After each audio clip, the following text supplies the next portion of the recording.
Sungguh sangat menggembirakan mengetahui bahwa Allah mengambil inisiatif dalam keselamatan kita, bukan? Tanpa inisiatifnya untuk mendekati kita, apakah kita dapat mendekatinya dengan kekuatan kita sendiri? Tentu saja tidak. Pertanyaannya sekarang adalah, apakah respon kita terhadap inisiatif kasih-Nya? Inilah pelajaran ke-9 kuartal pertama tahun 2026 dengan topik pendamaian dan harapan.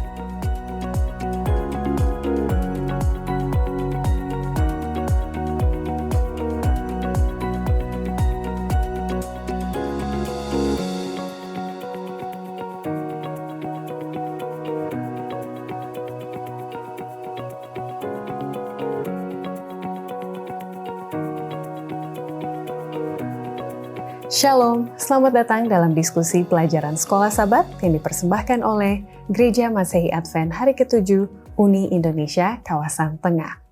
Kami sangat menghargai inisiatif saudara-saudara yang menyapa kami terlebih dahulu, apakah itu secara online maupun secara offline.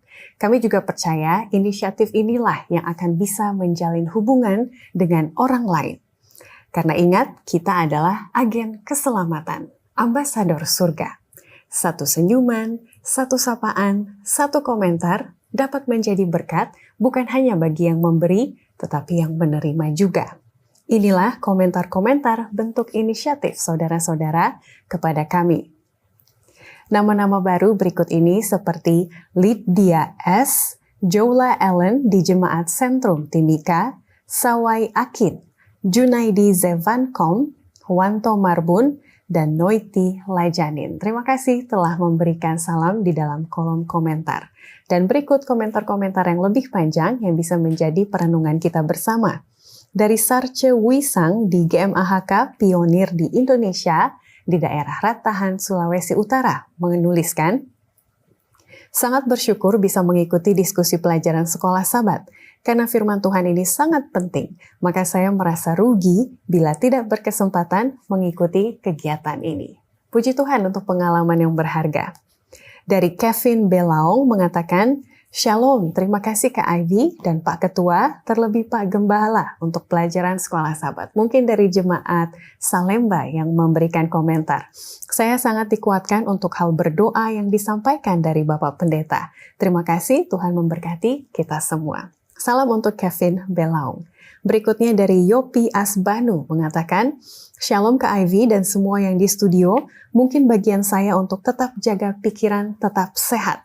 Selalu berpikir positif dulu dalam segala situasi dan jaga hati pikiran tetap damai dan tenang. Terima kasih diskusi Sekolah Sabat yang selalu membuka pikiran kita semua jauh lebih luas dan memahami dengan jelas. Puji Tuhan, terima kasih untuk poin-poin pelajaran yang sudah dicatat secara pribadi.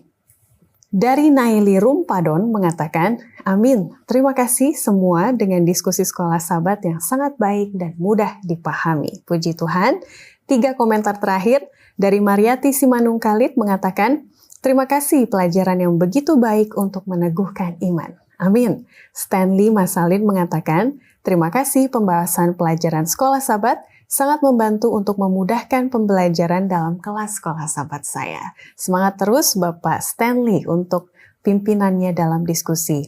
Dan terakhir dari Maggie Wayoy yang mengatakan, Shalom, saya ucapkan terima kasih untuk diskusi, sangat diberkati, juga menarik dan bermanfaat. Amin untuk jawaban doa yang selama ini kami minta kepada Tuhan untuk komunitas diskusi ini. Mari tetap saling berkomunikasi melalui media sosial dari Gereja Advent Indonesia Tengah, termasuk nomor WhatsApp berikut ini untuk pelayanan doa dan pembelajaran firman Tuhan yang lebih personal. Mari kita sambut 2 narasumber kita yang telah hadir di studio Uni Indonesia Kawasan Tengah dari Jemaat Upper Room di Jakarta. Gembala jemaatnya Pendeta Daniel Taja dan salah satu anggotanya Bapak Batara Haryanca. Shalom Bapak-Bapak sekalian. Shalom Ivy, salam pemirsa yang budiman. Terima kasih sudah datang untuk yang kedua kalinya. Setelah saya pikir-pikir di 2 episode yang lalu kan ada anggota dan gembala jemaat Salemba.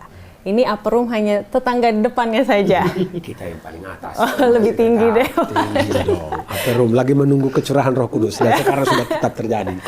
Itulah, kita sesama umat Advent suka baku sih gitu orang itu bilang ya.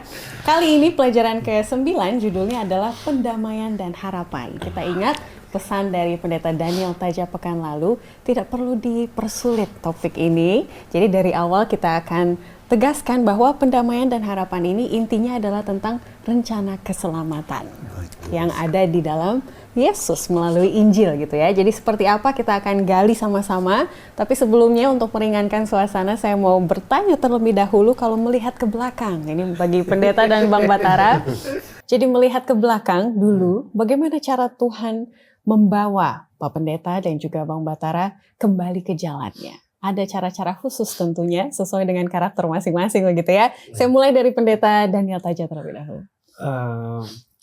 Kalau Tuhan itu mencari kita, dan Dia memang yang selalu mencari kita. Seperti Adam dan Hawa. Seperti Adam dan Hawa. Jadi ketika kita hilang arah, Dia datang menjangkau kita dengan caranya yang luar biasa. Kalau saya mau flashback bagaimana Tuhan membawa saya kembali, ya sebenarnya sudah di pelajaran-pelajaran yang lalu saya pernah ceritakan sekelumit. Tetapi intinya adalah saya tidak berada di sini kalau bukan Tuhan yang mencari dan membawa saya. Betul. Terlalu banyak pengalaman yang saya pernah sebutkan itu sebenarnya 4 kali saya sudah hampir mati. Tetapi Tuhan membawa saya sampai ke detik ini. Dan bertepatan Ivy, sebentar lagi saya ulang tahun yang ke-50. Setengah abad. Setengah abad. Ya, harus dirayakan itu. Dirayakan. Dan saya ketika umur 42 tahun saya berpikir, Tuhan, saya dapat sakit waktu itu. Apakah saya masih bisa sampai 50? Tahu-taunya ini tinggal sehari lagi. Haleluya. Puji Tuhan. Glory. Jadi kolom komen boleh katakan selamat ulang tahun. Nah, kalau Bang Batara apakah dari dulu anak baik-baik? Atau anak baik pun ada cara Tuhan untuk mencari kita kan? Saya lahir dan besar di keluarga Kristen. Orang tua saya Kristen. Tapi ada satu fase dalam kehidupan saya di mana saya terekspos kepada pergaulan bisa dibilang kurang baik, standar iman Kristen. Nggak apa-apa lah, ini kan kita harus belajar. Ini adalah safe place ya kan. Jadi saya itu adalah seorang penikmat musik emo pada saat itu, pada zamannya. Saya pergi semua konser, you name it, Avenged Sevenfold, Atreus, semua segala macam saya nonton. Rambut saya itu selalu cat warna ganti-ganti, hijau, setengah hitam, setengah coklat. Saya pakai nail polish hitam, saya pakai skinny jeans, semua segala macam. Itu semua bagian dari masa lalu saya. Sampai suatu sabat, saya gereja tetap ke gereja, tapi gaya hidup saya bukan gaya hidup seorang Kristen. Jadi saya minum, ya kan? Saya fashion sense saya, cara musik saya, semuanya itu ya begitulah ya. Sampai suatu hari seorang pendeta muda di gereja kami itu akhir tahun kalau nggak salah, dia panggil saya ke samping, dia bilang, kamu dipercaya untuk habis pemilihan ya, dipercaya untuk menghandle youth ministry, Pathfinder tadi itu. Saya bilang, saya udah lama tidak terekspos dengan dunia Pathfindering. Karena semenjak SMA, saya udah nggak terlibat dengan itu. Sampai saya kuliah, sampai saya kerja, saya nggak terekspos lagi dengan dunia itu. Saya bilang dia tanya, entah pendeta mungkin lupa ya, nggak ngelihat saya, rambut saya ini hijau. Iya kan? Sama kayak seragam Pathfinder. Sama kayak seragam Pathfinder gitu. Kembalikan dia ke Pathfinder. Saya bilang, loh, Anda mungkin lupa, Anda nggak ngelihat ini nail polish saya ini, segala macam ya kan, musik saya. Enggak apa-apa katanya, terima aja. Saya udah kan, saya tuh harus master. Akhirnya saya dengan berat hati saya pikir, oh ya udahlah, saya akhirnya mendaftar di Master Guide Course. Saya 3 tahun karena sambil menderek sebuah klub pada saat itu, dan saya berpikir, kenapa dia melihat orang seperti saya, kenapa nggak yang lain gitu? Kenapa saya seperti ini diberi kesempatan oleh Bapak Pendeta ini untuk terlibat dalam sebuah pelayanan orang muda yang bisa dibilang saya tuh sebenarnya nggak pantas di situ. Itulah cara Tuhan mengangkat kembali. Jadi maksud saya gini, saya belajar memang Tuhan menggunakan orang-orang yang tidak layak sebenarnya. Jadi saya belajar dari situ bahwa sebenarnya semua orang punya kesempatan yang sama. Makanya ketika saya dan beberapa teman pada saat itu memulai Upper Room, kita buat culture bahwa semua orang itu punya akses yang sama kepada Tuhan. Semua orang replaceable. Jangan menganggap satu orang tuh hanya dia aja yang bisa. Itu kultur itu tidak ada di Upper Room. Karena semua orang bisa saling, karena Tuhan bisa pakai siapa aja. Itu yang itu sih cara Tuhan menjangkau saya. Terima kasih Bang Batara sudah berbagi ya masa lalunya untuk melihat bahwa kalau manusia saja bisa melihat sisi baik dari kehidupan kita, apalagi Tuhan pencipta kita gitu ya. Pasti masa depannya pun beliau sudah lihat. Jadi saya memang produk dari industri, bukan karena bendera aja. Saya mau pernah cerita loh ke beliau. Baru kali ini, tapi memang saya adalah produk industri, jadi saya nggak pernah lupa. Disitulah significance dari youth ministry pendeta ya, karena turning point kehidupan seorang yang beranjak dewasa tuh di umur-umur segitu. Karena memang di situlah itu strateginya hidup itu benar-benar dan yang mulai mature kan. Betul. Baik, terima kasih. Kita akan lanjutkan dengan membaca ayat inti dari pelajaran 9 terdapat di dalam 2 Korintus 5 ayat 21. Dia yang tidak mengenal dosa telah dibuatnya menjadi dosa karena kita, supaya dalam Dia kita dibenarkan oleh Allah. Silakan pendeta. Mari kita berdoa. Bapa yang kekal, kami datang kepadamu untuk memohon hikmat, supaya ketika kami belajar bagaimana Tuhan mengangkat kami dan membawa kami ke dalam persekutuan dengan Engkau, kami boleh melihat kasih-Mu yang amat dalam dan sangat luas itu. Kami akan belajar, biar Engkau boleh terus membimbing. Dalam nama Tuhan Yesus kami berdoa. Amin. Kita akan sama-sama membahas satu pertanyaan dari pekan lalu. Ini sangat bertepatan dan kalau boleh saya katakan bisa dilanjutkan didalami di pelajaran pekan ini juga.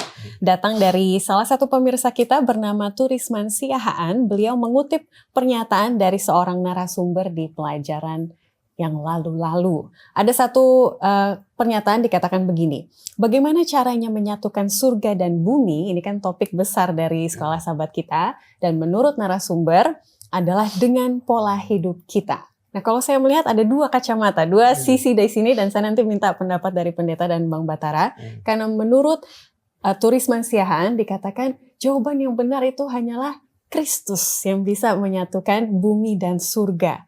Jangan kita utamakan pola hidup kita menurut beliau. Tapi saya mau menerima pandangan. Saya mulai dari Bang Batara terlebih dahulu, baru nanti pendeta tambahkan. Baik, mungkin untuk bisa menjembatani surga dengan bumi ini adalah sebuah PR yang besar ya. PR yang besar. Jadi mungkin kita harus meniru teladan Yesus. Yang dia lakukan adalah dia menemui orang di mana orang itu berada. Bukan menemui orang di mana Yesus berada. Karena tidak mungkin orang sampai kepada Yesus kalau Yesusnya nggak turun ke tempat orang itu berada. Kita pun harus seperti itu. Kita harus datang ke tempat orang di mana orang itu berada. Artinya dalam kondisi dia lemah iman, dalam kondisi dia hidup yang urakan, kita harus mengerti dia dulu sampai di situ. Kita harus masuk ke dunia dia sampai dia percaya kita, barulah kita bisa masuk dan membagikan apa yang iman kita, pengalaman kehidupan kita. Itu jadi, sih. Dengan kata lain, memang yang bisa menyatukan bumi dan surga adalah Kristus dan kita sebagai agennya. Begitu pendeta, boleh ditambahkan? Ya. Kalau pekerjaan keselamatan atau rencana keselamatan untuk merekonsiliasi sorga dan dunia itu sudah final dan sudah selesai dilakukan oleh Yesus Kristus di salib dan kuasa kebangkitannya. Itu sudah final. Tetapi bukan berarti sekarang itu kita sebagai pengikut Kristus, Pak Batara, kita semua sampai pemirsa, kita punya tugas yang mulia untuk menjadi agen membawa orang dipersatukan secara pribadi dengan sorga. Jadi dunia dengan sorga sudah selesai dilakukan, jangan ditambah-tambah lagi. Keselamatan itu sudah final, sudah selesai. Tetapi jangan lupa kita bisa dijadikan sebagai agen untuk membawa mereka kepada keselamatan itu. Amin. Jadi inilah spirit dari diskusi Sekolah Sahabat. Saya rasa ya, satu poin bisa dilihat dari sisi yang berbeda dan kita teguhkan mana yang benar. Dan dalam hal ini saya bisa lihat dua-duanya benar dari kacamata yang berbeda. Begitu ya. Terima kasih untuk Bapak Turisman Siahaan yang sudah membawa pertanyaan ini. Kita akan masuk karena ini sangat berhubungan. Mungkin orang-orang sudah membahas pelajaran pekan lalu ya Bang Batara. Ada yang menganggap ini sulit, ada yang menganggap ternyata sederhana. Jadi kalau dilihat secara inti, kitab Kolose ini intinya ada di mana? Supaya kita jangan hilang arah. Iya, sebenarnya sama seperti ketika kita membaca literatur ya, yang paling kita perlu mengerti adalah siapa audiensnya. Betul. Orang seperti apa, kepada siapa surat ini ditujukan. Nah, kalau Filipi memang lebih sederhana, kenapa? Karena audiensnya adalah banyak orang veteran atau purnawirawan bisa dibilang saat itu. Internal ya. Internal ya. Berpengalaman. Jenderal, di luar sana mereka dihormati. Ketika mereka masuk ke gereja, mereka menganggap jenderal mereka itu masuk ke gereja ikut. Dan mereka mengharapkan penghormatan. Iya kan, seperti itu. Nah, kalau gereja, makanya Paulus sering menggunakan bahasa seperti warga negara yang baik. Ya kan, dan seterusnya. Karena audiensnya yang dijangkau adalah veteran. Ya kan, salah satunya. Nah, kalau gereja Kolose adalah orang-orang yang mempercayai Yesus oleh Paulus ya, tetapi di sisi yang lain, mereka ini juga orang-orang yang percaya hal-hal yang lain yang sifatnya supranatural seperti gempa bumi, bencana alam dan lain-lainnya. Dan mereka menempatkan energi supranatural ini di posisi yang sama dengan Yesus. Itu yang mau dikontrol oleh Paulus, dan Paulus mengcounter dengan menyatakan bahwa nggak begitu, supremasi Yesus itu di atas bencana-bencana alam ini, energi supranatural ini, gitu, tahta, singgasana dan lain-lainnya. Makanya ketika Paulus mengutamakan Yesus, posisi Kristus, dia menceritakannya dengan mengkilas balik apa yang Yesus sudah lakukan bagi kita, begitu ya. Dengan kata lain, ada Injil dan dia ceritakan itu dalam 3 bagian. Ini ada di buku Sekolah Sahabat kita. Saya akan bacakan secara singkat sebelum nanti ke pertanyaan berikutnya untuk Pendeta Daniel Taja tambahkan ya. Jadi intinya adalah pertama, kita tidak berdaya untuk menyelamatkan diri sendiri sehingga Yesus datang untuk mati, untuk menebus kita dari dosa. Yang kedua, setelah kita menerima kematiannya, maka kita adalah satu keluarga dalam iman, satu pengharapan, satu baptisan, begitu ya. Itu adalah intinya, dan kita dibenarkan dan dibebaskan dari hukum, begitu. Dan yang ketiga, kehidupan yang kita jalani sekarang adalah hasil dari kesatuan kita dengan Kristus. Seperti Kristus dan Bapa adalah satu, kita dengan Kristus juga harus menjadi satu, begitu ya. Jadi itu intinya. Makanya ketika saudara melihat pertanyaan di bagian bawah hari Minggu, ini kita ditanya kalau melihat ke diri kita sendiri, apakah kita bisa melihat diri kita sama sebenarnya seperti Filipi dan Kolose, begitu ya. Kadang kita merasa ya isu mereka sudah beda sama isu sekarang. Tapi kalau mengenai rencana keselamatan, sama sebenarnya kita posisinya dengan mereka. Ya. Ada lagi tambahan Bang Batara? Iya, mungkin kalau tanpa kita sadari ya, walaupun kita seperti gereja Filipi tidak ada purnawirawan, tapi kadang posisi kita di kantor, kadang kita mau bawa ke gereja. Yang membuat kita merasa berkuasa juga di gereja. Itu sering terjadi. Oh ya kan, betul kan ya. Ingin dihormati. Ada hierarki. Ada hierarki di gereja. Dibawa dari sana. Iya kan. Di dalam jemaat Kolose juga kadang kita berpikir, iya kita percaya Yesus, tapi kadang kita mengutamakan contoh. Kita juga lebih mengutamakan pasangan kita. Hal lain yang kita anggap setara dengan Yesus. Iya kan. Atau apa, seakan-akan Yesus dengan apapun itu, harta kita, pendidikan kita itu setara, atau iya kan. Jadi kita dengan Yesus, tapi kita juga prioritaskan harta kita, ada hal-hal lain lah yang kita anggap setara dengan Yesus. Jadi itu relevan sih saya lihat dengan kehidupan kita sekarang. Bisa jadi suara pasangan kita lebih tinggi dari suara majelis juga. Jadi ditakuti. Nah ini sebenarnya isu-isunya banyak kalau mau dibahas. Tapi saya melihat penulis Sekolah Sahabat kita, dia tidak mau memfokus kepada isunya. Jadi kayak pelajaran 2-3 pekan lalu ada isu sunat, ada isu legalisme, itu hanya tipis-tipis disinggung, begitu ya. Tapi fokus dan intinya itulah yang dibesarkan, disoroti oleh penulis kita. Mengapa pendeta? Karena ini adalah cara tulisan Paulus ya. Kamu mau isu apapun, saya mau memperkenalkannya Yesus dulu. Pokoknya masuknya di situ, intinya dulu yang dibawa. Mengapa penting begitu? Saya jadi teringat hampir kepada semua tulisan Paulus. Bahkan Paulus bilang begini, kalau baca di dalam kitab Galatia ya sebelum itu sudah. Dia bilang begini, Ivy. Entah dengan maksud baik atau dengan maksud jahat. Yang penting Kristus diberitakan. Nah, ini kan benar-benar itu Paulus tidak pernah mau melihat ke yang lain. Dia mau melihat kepada Yesus, sosok Yesus Kristus sebagai fokus dari pemberitaannya. Oke, itu yang pertama. Kita kembali kepada pelajaran sekolah sahabat kita. Kalau mau kita jujur, seringkali kita memang itu dalam pengalaman kekristenan kita lihat hal-hal yang bukan yang esensinya, atau hal-hal yang bukan yang primer. Iya. Dan ini yang terjadi kepada jemaat di Kolose. Itu sebabnya Paulus tidak sedang memberikan sesuatu hal yang baru. Ini dia sedang memberikan penegasan. Sesungguhnya sebagai kalian sebagai orang Kristen di sana, jangan melihat kepada yang sudah disebutkan oleh Pak Batara tadi. Bukan ke situ. Ini loh kepada karya keselamatan, karya penciptaan, karya keselamatan, karya penebusan yang hanya satu-satunya. Tidak ada yang lainnya. Satu-satunya dan final di dalam Kristus. Saya suka ilustrasi pendeta yang mangga itu. Itu saya sering memberikan ilustrasi itu tentang pohon. Katakanlah Anda menanam pohon mangga. Sebenarnya kalau pohon mangga itu kita tanam, itu kira-kira apa yang kita rindukan hasil dari sana? Apakah daunnya, buahnya, terus kulitnya, pohonnya, akar dan kemudian batang-batangnya?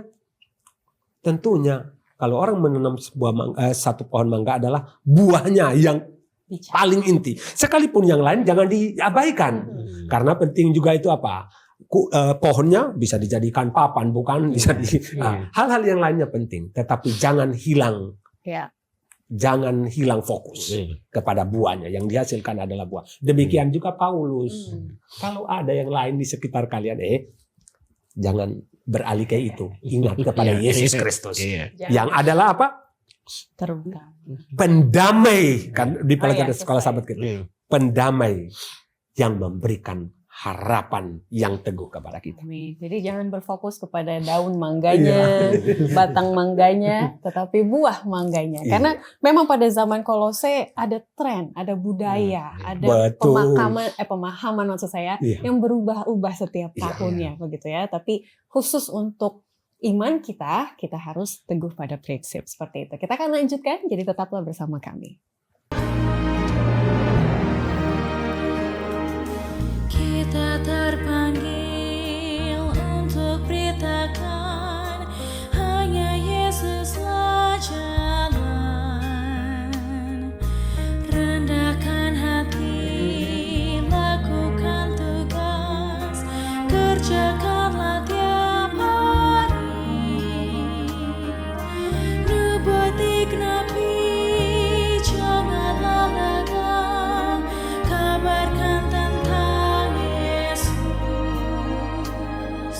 Yang Maha Kasih, serahkan hidupnya, Dialah Juru Selamat.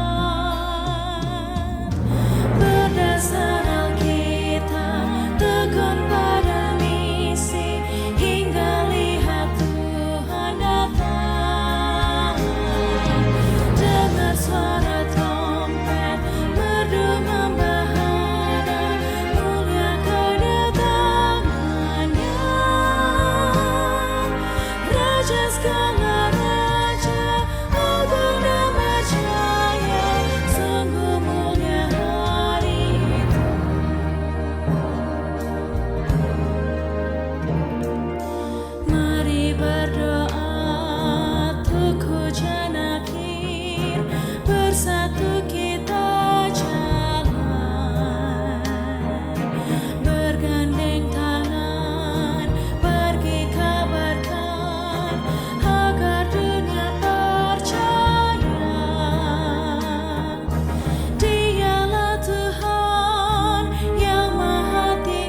Pemirsa, kita diajak untuk berdiri teguh pada prinsip. Walaupun isu-isu masalah pasti selalu akan muncul, dari zaman ke zaman pasti berbeda juga. Seperti dari Filipi, Kolose, dan juga kita sekarang. Kita akan merenungkan pertanyaan nomor 2 di hari Jumat, Bang Batara. Karena kita dipertanyakan, seberapa baik Anda mengetahui apa yang Anda yakini? Ini dulu begitu ya, supaya tidak tergoyah, tidak mudah digoncang oleh hal-hal seperti yang tadi kita katakan, ada tren, ada filosofi, ada budaya yang berbeda-beda, maksudnya berubah-ubah gitu ya dengan berjalannya waktu. Dari pengalaman hidup Bang Batara sendiri, ada tidak hal-hal yang membantu supaya walaupun orang mau bilang apa, ini kan ada pengaruh keluarga juga kadang, jemaat juga, saya mau tetap percaya seperti apa yang saya percaya Alkitab katakan. Oke. Saya tadi sudah disampaikan oleh pendeta ya sebelumnya, bahwa kita harus tahu kepada siapa kita percaya. Iman Kristen itu bukanlah sesuatu yang sifatnya corporate, tapi sifatnya personal. Ya, pribadi antara saya dengan Tuhan. Saya tahu siapa Tuhan saya. Gambaran saya tentang Tuhan mungkin berbeda dengan gambaran Tuhan tentang gambaran istri saya tentang Tuhan atau orang lain. Karena pengalaman hidup sering sekali banyak sekali ajaran-ajaran yang sebenarnya tidak tepat. Mungkin maksudnya baik, tetapi tidak tepat. Perlu saya kasih contohnya? Biasanya dari orang tua. Dari orang tua ke anak ya biasanya. Contohnya orang tua ingin kita tidak pergi ke tempat-tempat yang kurang baik seperti klub, diskotik dan lain-lain. Sampai mereka bilang, oh iya jangan pergi ke situ karena Tuhan gak ada di situ. Padahal di Mazmur 139 kata Daud, kalau aku menaruh tempat dudukku di dunia orang mati, Tuhan ada di situ. Terus gimana dong nih? Iya kan? Aku ke sana, engkau ada. Ke sana aku ada, engkau ada gitu kan. Jadi saya mengimani Tuhan itu maha hadir, Tuhan itu baik, dan Tuhan itu tidak kejam seperti yang mungkin beberapa orang atau orang terdekat saya juga pernah pikirkan. Ya tidak seperti itu sih mungkin. Jadi itu datang dari firman Tuhan, kitab suci, lalu digabung dengan pengalaman, pribadi, dan akhirnya itu yang Bang Batara secara pribadi pegang, begitu ya. Ini menarik pendeta, karena dikatakan iman itu adalah personal, tidak kolektif. Tapi pada saat zaman Kolose ada satu pemikiran yang kolektif. Ini mereka beranggapan bahwa sekali selamat, tetap selamat. Dan ini banyak orang Kristen yang mempercayainya. Akhirnya bingung kan orang begitu ya. Ada tanggapan pendeta di sini? Sekali lagi ini mau penegasan. Iya. Bahwa keselamatan itu adalah pribadi. Dan saya mau menegaskan kembali bahwa kalau disebut sekali selamat, tetap selamat, saya tidak perlu menyebutkan siapa yang memulai dogma ini. Karena itu sangat esensial. Tetapi prinsipnya Alkitab tidak mengajarkan itu. Alkitab mengajarkan bahwa yes, Tuhan menyelamatkan semua orang lewat ayat inti kita tadi apa? Kita bisa baca kembali. Boleh dibacakan supaya ditegaskan kembali kepada para pemirsa dan kita. 2 Korintus 5 ayat 21. Dia yang tidak mengenal dosa telah dibuatnya menjadi dosa karena kita. Supaya dalam dia kita dibenarkan oleh Allah. Oke. Jadi saya mau uraikan sedikit dulu dalam tahap perjalanan atau langkah orang Kristen. Yang pertama ada disebut dengan justification. Saat pembenaran oleh iman. Saat saya menerima Yesus Kristus dan jasa-jasanya yang telah menggantikan tempat saya yang seharusnya saya mati, saat itulah saya dibenarkan. Dibenarkan bukan oleh karena jasa saya, tetapi oleh karena jasa Yesus Kristus. Dibenarkan. Oke. Terus kemudian masuk ke yang bagian yang kedua. Setelah kita dibenarkan, apa kita nanti balik lagi ya nggak apa-apa. Kalau karena saya sudah dibenarkan mau buat apapun saya kan sudah dibenarkan. Itulah yang disebut dengan sekali selamat tetap selamat. Nggak seperti itu. Dalam konteks ini ketika kita dibenarkan harus masuk kepada tahap yang berikut atau fase yang berikut yang dikenal dengan sanctification. Penyucian. Dan itu kapan? Itu setiap hari. Makanya ada mesbah pagi dan petang. Kita mau mengevaluasi diri. Tapi persoalannya karena sudah terlalu banyak dosa, kita mulai tidak mengevaluasi lagi. Kita jadikan itu mesbah pagi dan petang itu sebagai rutinitas. Ini saya mau garis bawahi. Harus ada doa sungguh-sungguh. Harus ada pertobatan sungguh-sungguh setiap hari. Itulah yang disebut, dan itu pekerjaan seumur hidup. Kemudian masuk yang berikut yang dikenal dengan glorification, yang mana kita pemuliaan saat kedatangan Yesus. Yang kedua kali untuk membawa kita di mana tubuh yang fana ini akan diganti dengan tubuh yang tidak fana. Jadi konsep selamat, sekali selamat tidak selamat, tetap selamat itu adalah konsep yang tidak alkitabiah. Harus berjalan seterusnya selama Tuhan izinkan nafas dan raga ini berpadu. Kita harus maintain keselamatan itu. Ya, itulah nanti kita akan bahas juga kedewasaan iman. Jadi keimanan kita betul. itu dinamis dan progresif. Iya. Bukan kebenaran yang berubah, Iya. tapi Kitanya yang dinamis, yang Iya. bertumbuh. betul. Amin. Jadi itulah pertanyaan hari Jumat nomor pertama. Jadi kalau mau direnungkan ataupun didiskusikan dalam UKSF ataupun secara pribadi, silahkan. Begitu ya. Kita akan lanjut untuk melihat Paulus sendiri. Beliau menulis mengenai keteguhan iman, karena sebenarnya kalau saya lihat dari kacamata saya sendiri ya, Paulus menulis untuk dirinya sendiri, karena sebenarnya hidupnya dia juga sulit sekali gitu ya, penderitaan di dalam penjara. Jadi ketika dia menulis kepada Filipi, Kolose dan lain-lain supaya teguh dalam kebenaran yang kalian sudah ketahui, sebenarnya dia berkhotbah kepada dirinya sendiri juga ya. Jadi akhirnya makna yang spesial apa yang Bang Batara lihat ketika dia menuliskan mengenai keteguhan iman di dalam penderitaannya? Jadi kita tidak bisa melihat kita jangan melihat iman itu sebagai sesuatu yang harus bebas dari goncangan.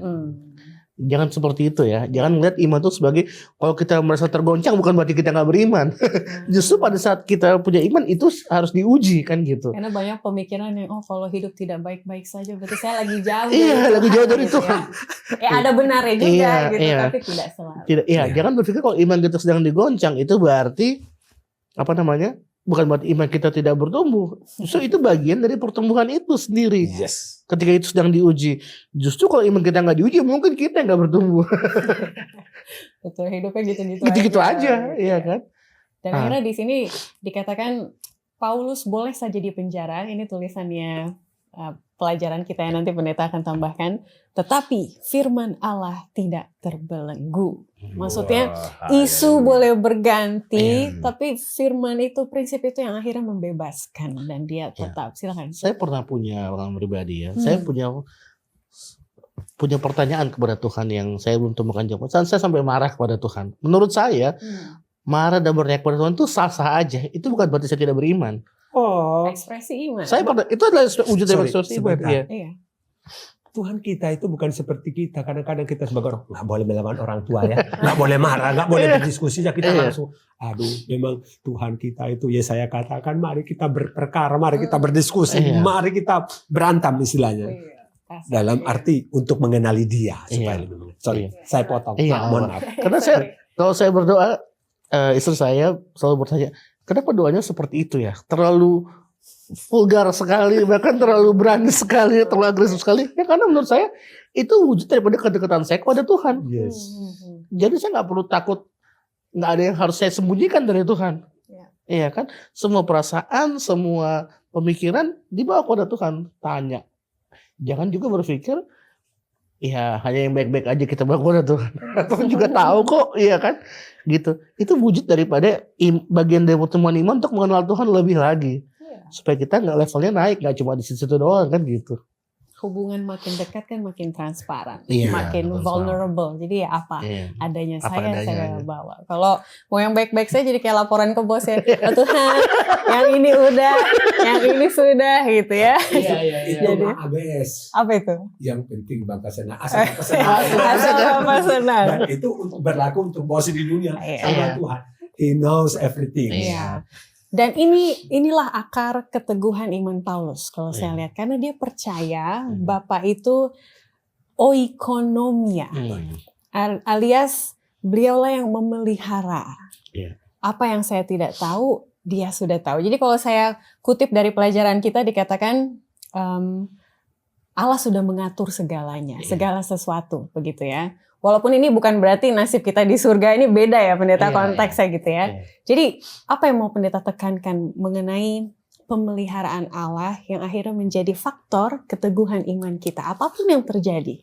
Oke, memang ini menarik ini karena kita mungkin saya tidak sedang mempersalahkan ajaran yang kita terima dulu, tapi setelah semakin dewasa kita mengenal Tuhan itu lebih dekat, maka saya bisa memastikan bahwa Tuhan yang saya imani dan saya sembah itu adalah Tuhan yang sangat-sangat dekat dan dia tahu. Kalau contohnya saya seperti Bang Batara tadi itu marah sama Tuhan. Oh, seperti anak-anak. Dia pasti lagi kesalin. Biarin aja itu. Dia pasti lagi kesalin. Karena tadi itu mungkin permennya nggak dikasih. Biarin aja itu. Kira-kira seperti itu. Saya mau menggambarkan Tuhan itu. Dan Tuhan itu bukan seperti yang digambarkan. Nanti kalau tidak menurut ini nanti dia marah murka. Datangkan malapetaka. Bukan Tuhan seperti itu yang saya percayai dan yang saya sembah. Kembali lagi. Apa yang disampaikan oleh Ivy tadi itu, saya mau menegaskan satu hal.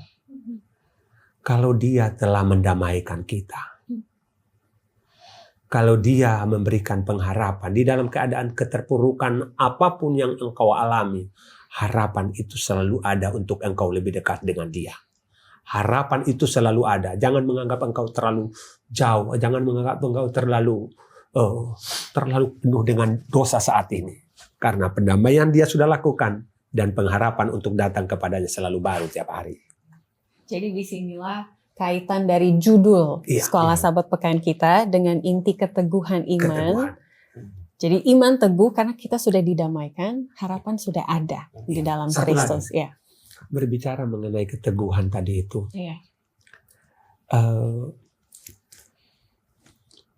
Dari mana kita bisa melihat seseorang itu teguh pada prinsip? Apakah ketika dia mengalami ujian terus kemudian terlepas dari ujian?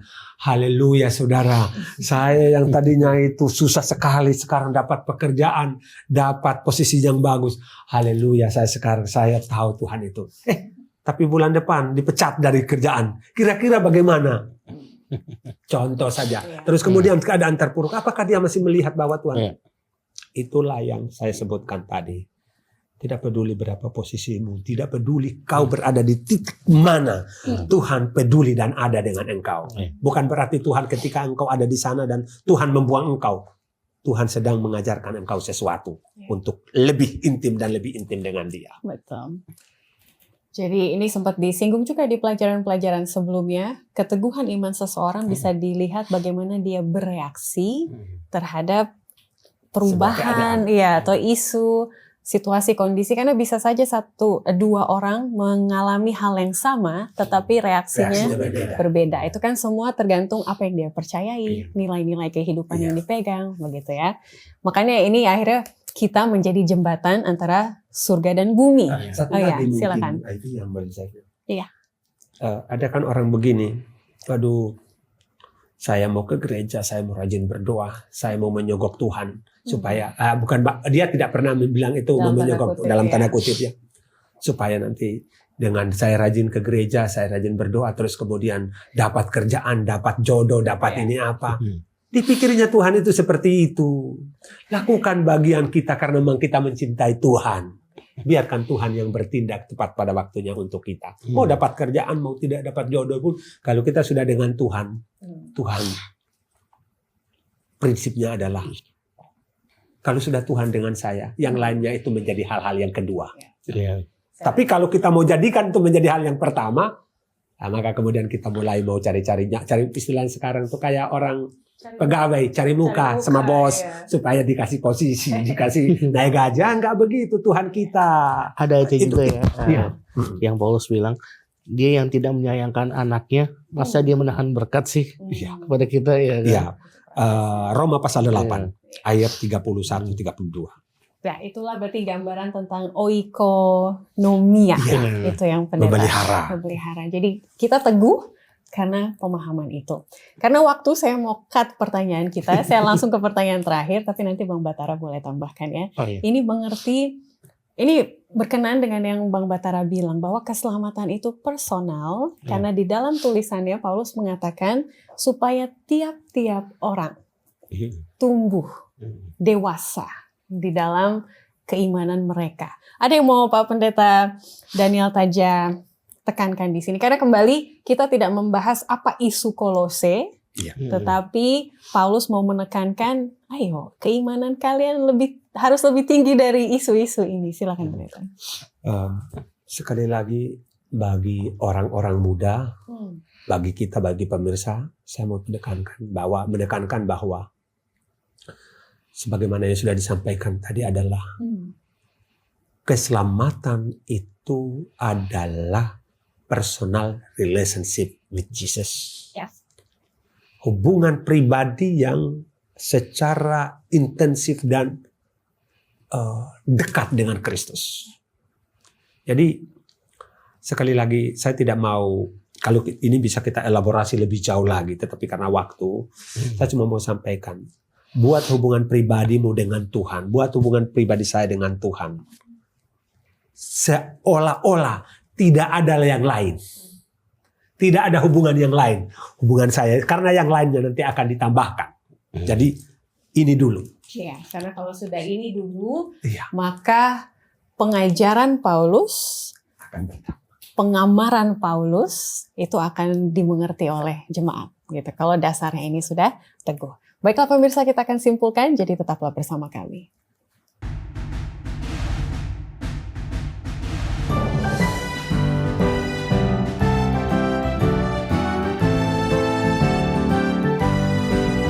There is power, wonder-working power in the precious blood of the Lamb. Would you be free from the burden of sin? There's power in the blood, power in the blood. Would you or evil a victory win? There's wonderful power in the blood. There is power, wonder-working power in the blood of the Lamb. There is power, wonder-working power in the precious blood of the Lamb. Would you be free from your passion and pride? There's power in the blood, power in the blood. Come for a cleansing to Calvary's start. There's wonderful power in the blood.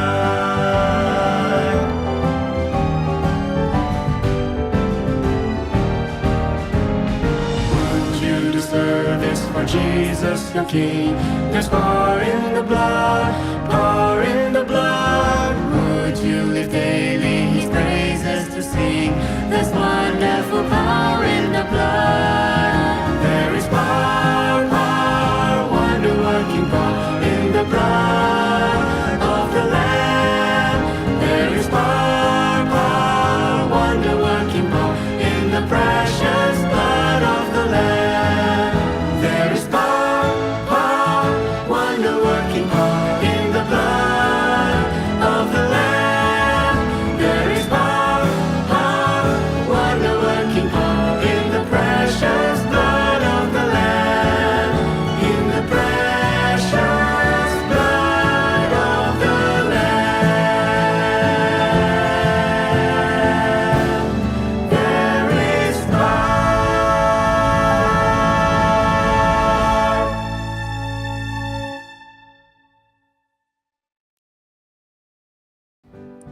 Are you yearning to be free from the grasp of sin?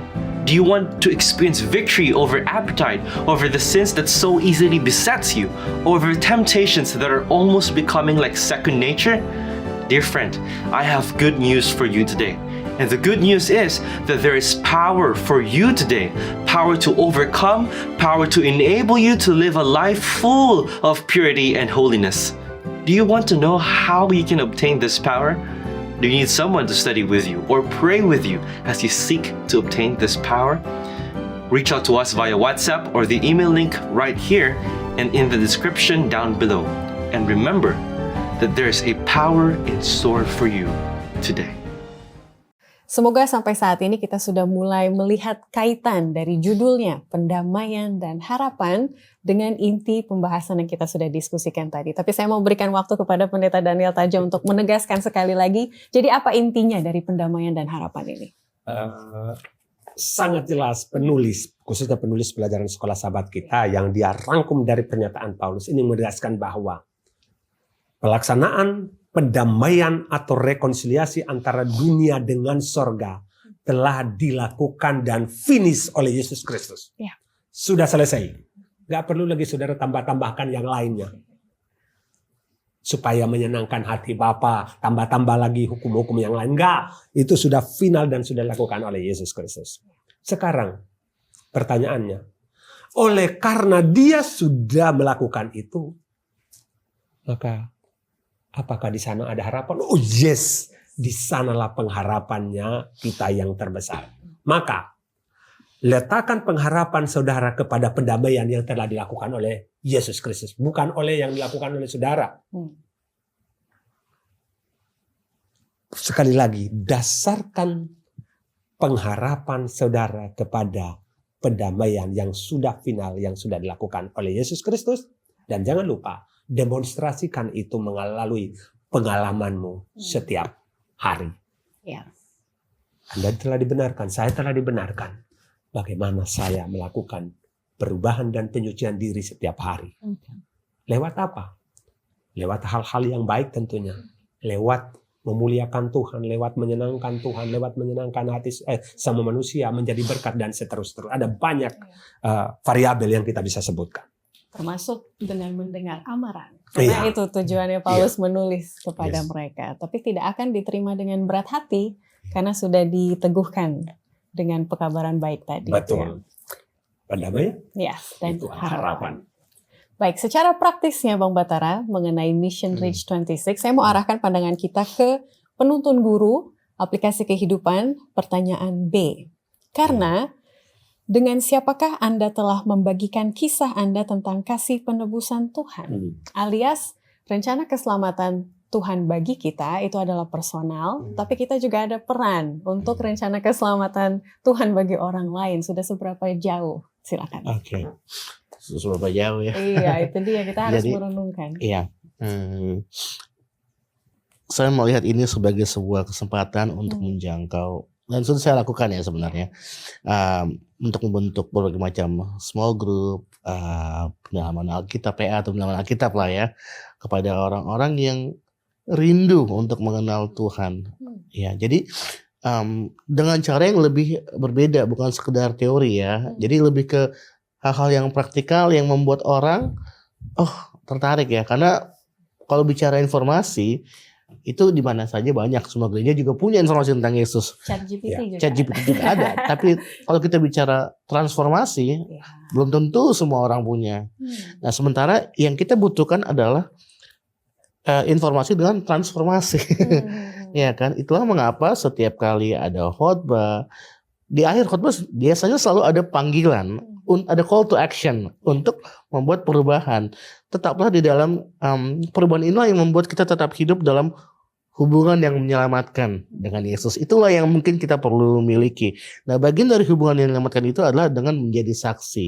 Tadi udah jelaskan ya, bagaimana menurut teladan Yesus, bagaimana Yesus datang ke dunia ini, menemui kita dalam kondisi kita pun harus menemui orang dalam kondisi mereka. Iya kan?